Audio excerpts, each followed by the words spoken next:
Sin duda, una de las preguntas más importantes que la humanidad se hace es ¿qué es la muerte? ¿Qué sucede cuando una persona pierde la vida, pierde el hálito de vida? Bueno, queremos decirle que hay dos explicaciones, en este caso la filosofía y la teología son las dos responsables de que dan una explicación sobre el tema. La filosofía es el pensamiento del hombre, lo que el hombre interpreta por sí mismo.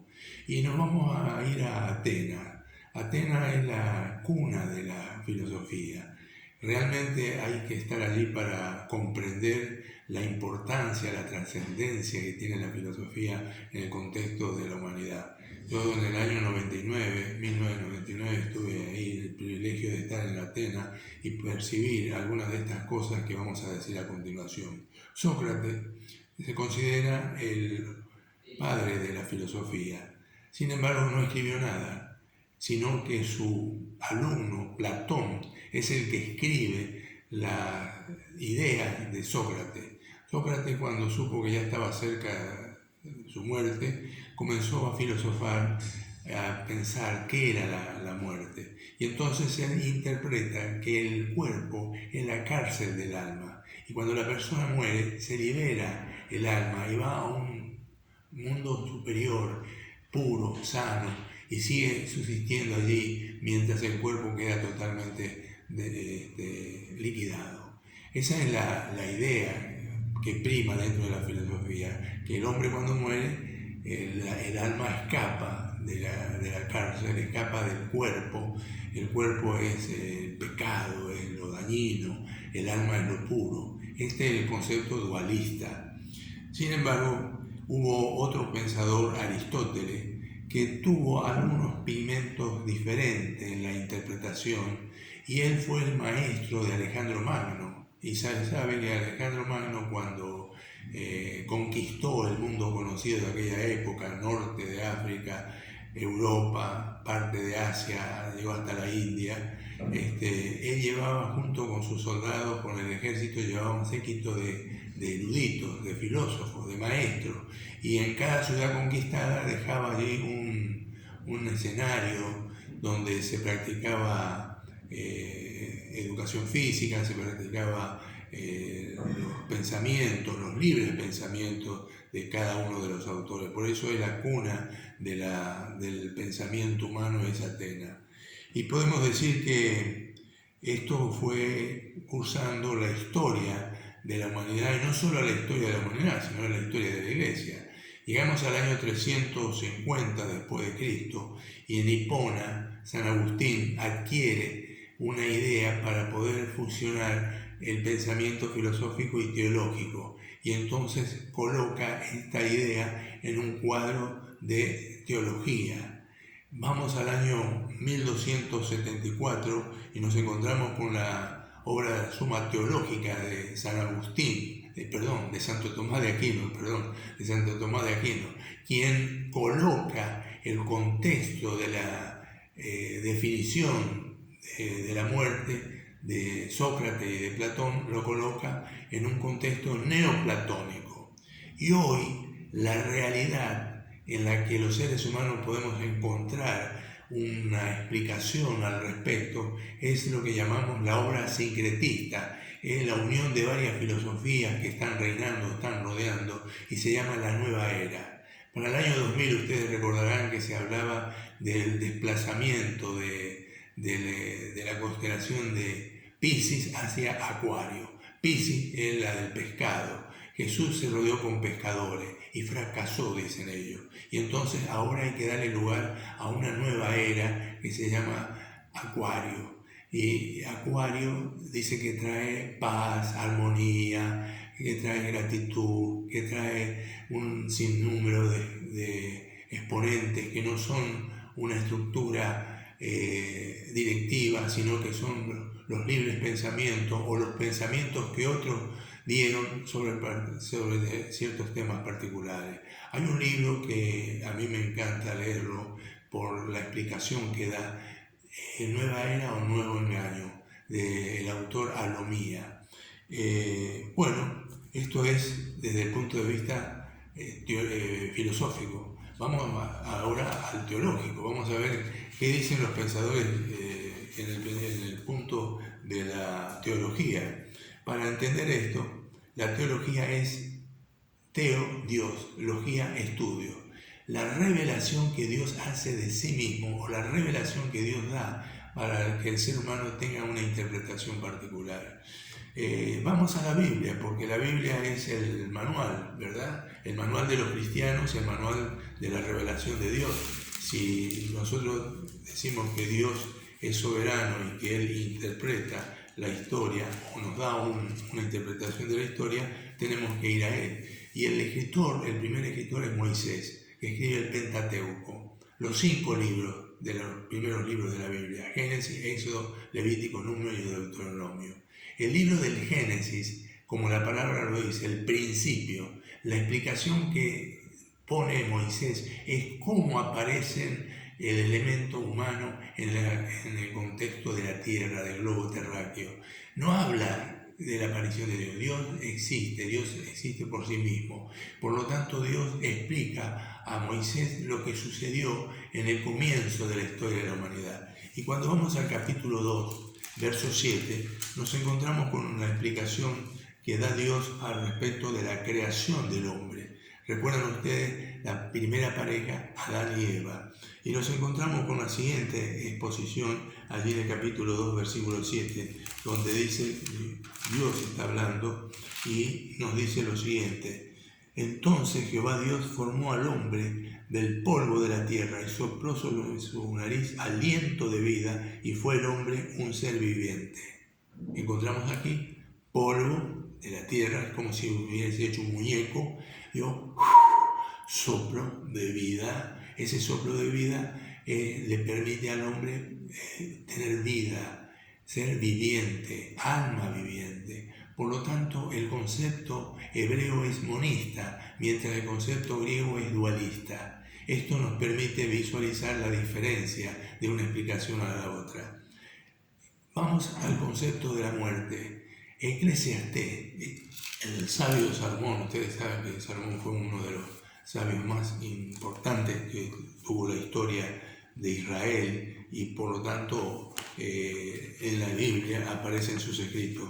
Encontramos en el capítulo 12 de Eclesiastés, en el verso 7, justamente encontramos la siguiente respuesta: y el polvo vuelve al polvo que era, y el aliento o el espíritu vuelve a Dios que lo dio. Aquí nos encontramos como decir, si usted tiene una lámpara, un foco, y le da electricidad por el cable, trae la electricidad por el cable, la luz es la combinación de ese foco, que sería el cuerpo, más el espíritu, que sería la energía, y tenemos luz, tenemos vida. ¿Qué pasa cuando desprendemos ese cable? Ese cable sería el hálito de vida. El ser deja de existir. Y aquí nos introducimos en un pensamiento mucho más profundo, en el pensamiento de lo que dice Eclesiastés cuando una persona muere. Capítulo 9, verso 5, 6 y 10 dicen lo siguiente: porque los que viven saben que han de morir, pero los muertos nada saben, ni tienen más paga, porque su memoria es puesta en olvido, queda en un estado inconsciente, lo que diríamos duerme. Y entonces el versículo 6 dice: porque su amor, su odio, su envidia, fenecieron ya, y nunca más tendrá parte en todo lo que hace debajo del sol, no tomará parte. Pero miren el verso 10, todo lo que te viene a la mano para hacer, hazlo según tus fuerzas, porque en el Seol, sepulcro, porque en el Seol, a donde vas, no hay obra, ni trabajo, ni ciencia, ni sabiduría. Noten ustedes que la Biblia pone dos conceptos, uno en el Antiguo Testamento, otro en el Nuevo: Seol, y en el Nuevo Hades, donde ponemos a nuestros deudos. En castellano, cuando estamos en un sepelio, el sacerdote, el pastor o el dirigente laico dice: ahora nos vamos a dirigir al cementerio para dejar allí a nuestro querido familiar, amigo, lo que sea. ¿Qué significa cementerio? Significa dormitorio, donde van a dormir nuestros deudos. En el ministerio de Jesús, vamos al ministerio de Jesús. El ministerio de Jesús es muy rico. Comienza su ministerio, según San Marcos nos explica esto, en San Marcos capítulo 5, habla de que Jesús llega a Capernaum, a la casa del encargado del Sanedrín y del templo, y le pide que sane a su hija, y Jesús dice: ella duerme, hablando de la muerte de la hija de Jairo. Jesús se demoró en llegar, porque en el camino alguien le preguntó una cosa, otro le preguntó otra cosa, una mujer tocó su manto y Jesús dijo: ¿quién me tocó? Y se paró para diferenciar ese toque de fe, de esperanza que había sentido Jesús, que había sucedido. Y entonces viene otro episodio. Jesús llega a Naín, a la zona de Naín, y allí había una viuda que lloraba por la pérdida de su hijo, el único hijo que tenía y que la podía mantener, ahora moría. Y entonces Jesús se compadeció y dijo: este muchacho duerme, más voy a despertarlo. Y vamos al episodio más importante del ministerio de Jesús, el que sobresale, el Evangelio de Juan. Ustedes saben que el Evangelio de Juan es lo último que se escribió cerca del año 100. Estaban todos los otros evangelios escritos: Mateo, Marcos, Lucas y Juan. Mateo, Marcos y Lucas ya estaban escritos. Las epístolas de Pablo se escribieron antes del año 63, porque el apóstol murió en Roma, y para ese entonces los únicos escritos que habían de la vida de Cristo eran Marcos y Lucas, y después se agregó Mateo, luego se agregan las epístolas de Pablo, de Pedro, de Santiago, de Juan. Y el último libro no es el Apocalipsis. El Apocalipsis es una revelación que recibe Juan cuando estuvo en la isla de Patmos. Y esto nos presenta que cuando él volvió a recuperar su libertad, regresa a Éfeso, donde era pastor, sus propios discípulos le pedían que por favor le deje un legado de la vida de Cristo. Y noten ustedes qué maravilloso es el Evangelio de Juan, capítulo 11. Vamos al capítulo 11 del Evangelio de Juan. En el Evangelio de Juan hay una expresión sumamente trascendente e importante, muy importante. Es yo soy. Vamos a hablar un poquito de eso cuando lleguemos al versículo clave. Capítulo 11 de San Juan dice: estaba enfermo, muy enfermo, uno llamado Lázaro de Betania. Betania era una aldea que estaba a 3 kilómetros de Jerusalén. Y en esa aldea vivían Marta, María y Lázaro. Esta Marta y esta María eran hermanas de Lázaro. Y Jesús se sentía muy cómodo en la casa de ellos.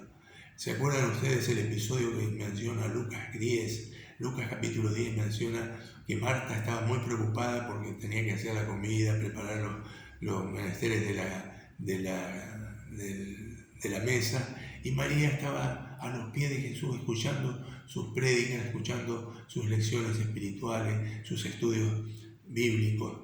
Y entonces le dice: maestro, dile a mi hermana que me ayude. Y allí Jesús, con mucha paciencia y mucho amor, le dice: Marta, Marta, afanada estás por las muchas cosas, pero María ha escogido la cosa la cual no le será quitada. Lo primero que Jesús enfatiza a Marta es buscar el vínculo con Dios, ese vínculo de amor, de perfección. Por eso ellas, en el versículo 2 dicen: las hermanas mandaron un mensaje a Jesús diciendo lo siguiente, el versículo 3: al que ama está enfermo. Señor, he aquí, el que ama está enfermo. La palabra amor en el contexto bíblico puede tener 3 explicaciones diferentes. Amor erótico, que es el amor sensual, el amor de pareja. Filio, el amor fraternal, el amor de familia, el amor de amigo, que estrecha vínculos muy, muy, muy fuertes, como en este caso. y agapao, es el amor sublime, el amor de Dios. Por eso cuando Jesús le pregunta a Pedro, Pedro, ¿me agapao? Pedro contesta, sí Señor, yo te filio, yo te amo, pero no se atrevía a decirle, yo te agapao, porque es un amor sublime, es un amor que no tiene envidia, no tiene rencor, no guarda nada suyo. La explicación está en 1 Corintios 13 por el apóstol San Pablo que escribe esa epístola. Pero volvemos al episodio de que dice Juan. Fíjense en el versículo 5 del capítulo 11. Amaba Jesús a Marta y a su hermana María y a Lázaro. Aquí aparece agapao. Jesús agapao a Lázaro. Pero ¿por qué Jesús permitió que su amigo, su mejor amigo, 2 semanas antes de la crucifixión, muriera de una enfermedad tan grave? Dios permitió con un propósito. Satanás quería derrotar a Cristo antes de la cruz y permitió que Lázaro bajara a la tumba con el propósito de derrocar a Cristo en su ministerio. Y entonces Jesús tiene una conversación con los discípulos. Fíjense, no nos vamos a detener allí, pero en un momento dado Jesús dice, Lázaro duerme, versículo 11. Entonces los discípulos le dicen, si duerme va a despertar, está dormido de sueño. Y Jesús le dice claramente en el versículo 13, pero Jesús le dice a ellos con toda claridad sobre la muerte de Lázaro, y ellos pensaban que hablaba de hablar del sueño, de reposar. ¿Cómo expresa Jesús el concepto de la muerte? Como un sueño. Estoy cansado, me acuesto, quedo inconsciente, no siento nada que hay alrededor. ¿Por qué? Porque el soplo de vida volvió al generador y el cuerpo se descompone allí en la tierra. Por eso de polvo eres y al polvo volverás. Jesús demoró 2 días allí. Las hermanas estaban desesperadas. Marta y María habían mandado a un mensajero y el mensajero aparece diciendo, Jesús no me dijo nada, me escuchó y no sé en qué momento va a venir. Y las hermanas comenzaron a sentir una cierta sensación de tristeza, porque mientras tenían la esperanza de que Jesús viniera, había una idea de que Jesús podía hacer un milagro. Pero ahora Jesús demora 2 días. Y noten ustedes en el versículo 17, dice que demoró en total 4 días. ¿Por qué demoró 4 días? Porque ya en el pueblo de judíos, en la época de Jesús, contemporánea de Jesús, los fariseos, que eran los religiosos, y los saduceos, que eran los dirigentes máximos del Sanedrín, tenían ideas muy particulares sobre la muerte. Y había una idea que imperaba en la época. Decían que el espíritu daba vuelta alrededor de la casa donde había muerto la persona. Y podía, antes del 3er día, podía volver y entrar nuevamente al cuerpo. Y entonces por eso el acompañamiento, el sepelio, todas esas ideas, las plañideras, que eran las lloronas, que estaban acompañando a los deudos, todo eso aparece como una tradición judía que también traspasa al cristianismo. Y ustedes se ponen a pensar, ¿por qué quedan velando a un ser querido que está en un féretro ya listo para llevar al cementerio? ¿Qué sentido tiene? ¿Con qué connotación lo hace? ¿Lo hace con una connotación de despido, de tristeza? Está bien, vamos a respetar las ideas. Pero dice aquí, Jesús le manda un mensaje a Marta, ya estoy en Betania. Y Marta sale corriendo. Versículo 18, Marta sale al encuentro de Jesús y le dice en el versículo 21, Señor, si tú hubieras estado aquí, nuestro hermano no habría muerto. Hay un reproche. Podemos reprocharle a Jesús un montón de cosas, porque nosotros los seres humanos somos finitos, no conocemos lo infinito, no conocemos los propósitos que Dios tiene. Los propósitos que Dios tiene es la salvación de la raza humana, la salvación de tu vida y de la mía, porque de tal manera amó Dios al mundo, dice el mismo Evangelio, que amó a Dios, que el amor de Dios tan grande que dio a su Hijo, su único Hijo, para salvarnos, para que todo aquel que crea no se pierda más, tenga vida eterna. ¿Cómo tenemos esa vida eterna? Cuando se interrumpe por un accidente, por una enfermedad, eso queda latente hasta el día de la aparición de Cristo, la venida de Cristo, vamos a ver después un pasaje de Pablo que dice que despertarán aquellos que han tenido la fe en Cristo. Volvamos al episodio de Marta. Marta le reprocha a Jesús y hay un diálogo de Marta y Jesús ahí desde los versículos 20, ustedes pueden ver, hasta el versículo 27, donde Jesús le dice: Marta, tu hermano resucitará. Y ella le dice: yo sé que resucitará en el día postrero. Marta ya había recibido la enseñanza de Jesús, que había una esperanza para aquellos que murieron, pero no ahora, en el día postrero, en el fin de la historia de la humanidad. Dios volvería a poner en armonía a aquellos que creyeron en Él, que tuvieron fe en Él. Ya entonces aquí viene la frase de Jesús contundente. El centro del mensaje de San Juan capítulo 11 está en el versículo 25. Yo soy la resurrección y la vida. El que cree en mí, aunque esté muerto, vivirá. Y todo el que cree en mí, vivirá. ¿Crees esto? Y dijo Marta: sí, Señor, yo creo que tú eres el Hijo de Dios y que has venido al mundo. Marta creía en Jesús, tenía fe en Jesús. Y va y llama a su hermana, a María Magdalena, esa María que quisieron apedrear. La trae, está Jesús, y sale corriendo María y se tira a los pies de Cristo y dice: Señor, lo mismo que Marta, Señor, si tú hubieras estado aquí, nuestro hermano no habría muerto. Y entonces Jesús dice: vamos al cementerio, vamos al dormitorio donde han puesto a Lázaro. Y se encamina. Yo me imagino a Jesús tomando a estas dos mujeres, a estas dos hermanas, y acompañándolas. Y mientras las acompaña, ve lágrimas corriendo por las mejillas. Cuando un ser muere, llore, llore, llore, llore, porque es la expresión del alma. El llorar es descargar los sentimientos que tenemos, positivos o negativos. Pero Jesús miró alrededor y vio que todos lloraban. Y noten ustedes el versículo más corto del Evangelio, el versículo más corto de la Biblia, está aquí en San Juan capítulo 11, versículo 35, que dice: Jesús lloró. Jesús lloró, pero no lloró de pena por la muerte de Lázaro, lloró por la pena de los que estaban ahí alrededor, que no visualizaban las palabras de Cristo, que había dicho: yo soy la resurrección y la vida, si quiero ahora le doy vida a Lázaro. Y entonces se encaminan y Jesús le dice a los discípulos: corran la roca. Él la podía haber corrido, pero él pide a los discípulos que colaboren, corran la piedra que servía de puerta al sepulcro donde estaba Lázaro. Y entonces Marta salta y dice: Señor, hace 4 días que lo hemos enterrado, hiede ya, echa olor, ya está el cuerpo en descomposición. Y Jesús la mira y le dice: ¿no te he dicho que si creyeres verás la gloria de Dios? Hermano, hermana, ¿qué es la gloria de Dios?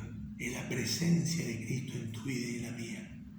Y Jesús levanta los brazos hacia el cielo para pedirle a Dios, clama a Dios en voz alta. Versículo 43. Señor, yo sé que tú, Padre, gracias te doy por haberme escuchado. Yo sabía que siempre me oyes, pero a causa de la multitud de estos que están alrededor mío, para que ellos también puedan creer en lo que yo he dicho. Y Jesús hace la oración, levanta los brazos al cielo, mira con sus ojos hacia la tumba vacía y llama: Lázaro, ven fuera, Lázaro, regresa a la vida. Y allí Lázaro, que lo habían embalsamado, que estaba con lienzos a su alrededor, comienza a saltar y pide a Jesús: saquen la ropa que impiden que él salga de la tumba. Lázaro resucitó. Lázaro es una demostración del poder de Cristo. Si nosotros creemos en Jesús, si nosotros aceptamos a Jesús como nuestro Salvador personal, tenemos la esperanza depositada en la resurrección de Cristo. Y vamos a lo que dice San Pablo. San Pablo es maravilloso en su epístola a los corintios. En Corintio había muchas irregularidades, muchas ideas que habían entrado, y una de las ideas que había entrado en Corintio era justamente acerca de la muerte. Habían ideas totalmente filosóficas. Me acuerdo cuando estuve ahí en esa zona, ver justamente la trascendencia del ministerio del apóstol Pablo. Y en 1 Corintios 15, versículo, todo el capítulo, 1 Corintios 15, todo el capítulo habla acerca de este tema. Pero noten ustedes el final del capítulo, el versículo 51. He aquí os digo un misterio. ¿Qué es un misterio? Algo que no se sabe, algo que está velado, está tapado, una cortina que tapa, que no permite ver. Y dice Pablo, yo voy a correr la cortina, les voy a revelar un misterio. La revelación es lo que Dios declara a través de su palabra. Y entonces dice lo siguiente, versículo 51, no todos dormiremos, ¿notan? No todos moriremos. Dormir es estar en un estado inconsciente, pero todos seremos transformados en un momento, en un abrir y cerrar de ojos, a la trompeta final, porque se tocará la trompeta y los muertos serán resucitados, incorruptibles, y nosotros seremos transformados. Miren lo que dice el mismo Pablo, el mismo apóstol, que le dice a la iglesia de Tesalónica, a los miembros de la iglesia de Tesalónica, que allí habían muchas ideas filosóficas dando vueltas. Noten el capítulo 4 de 1 Tesalonicenses, verso 13 en adelante. Tampoco queremos, hermanos, que ignoren acerca de los que duermen. Jesús habló de la muerte como un sueño.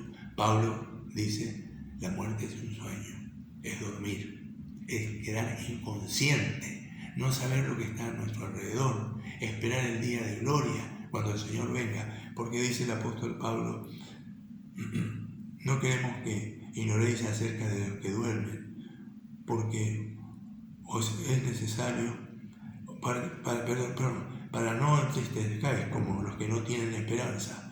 Porque si creemos que Jesús murió y resucitó, así también traerá Dios con Jesús a los que durmieron en él.